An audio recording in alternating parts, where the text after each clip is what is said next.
নিয়ম আছে। যেমন নুনের উপরে যদি সাকিন আসে, আমরা কালকে পড়ছি এটাকে নুন সাকিন বলে। নুন কি বলে?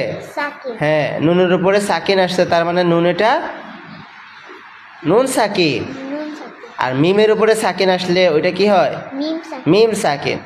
তো নুন সাকিনের 4টা নিয়ম। নুন সাকিনের কটা নিয়ম? 4টা নিয়ম। 4টা নিয়ম। মিম সাকিনের 3টা নিয়ম। মিম সাকিনের 3টা নিয়ম। এখন তো বুঝতে অসুবিধা হবে, কিন্তু প্রতিদিন বলবো ঠিক হয়ে যাবে। হ্যাঁ, তো নুন সাকিন এর নিয়ম হলো 4টা। কয়টা? 4টা। আর এই 4টার নাম হলো ইজহার, কি?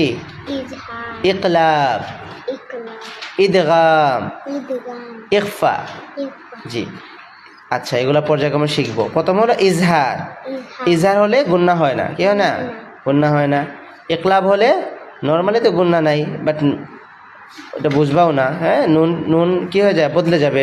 নুন বদলে কি হয়ে যাবে? মিম হয়ে যাবে। ওই মিমের পরে বা এসে যাবে, ওই হিসেবে গুন্না হবে। আচ্ছা, ইদগাম। ইদগাম 2 প্রকার। ইদগাম 2 প্রকার। ওই এক প্রকারের মধ্যে গুন্না হবে, আরেক প্রকার গুন্না হবে না।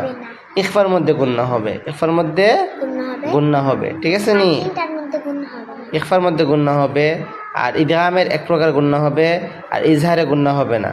ইকলাবেও গুন্না হবে, মিম সাকিনের কায়দা চলে যাবে। ঠিক আছে?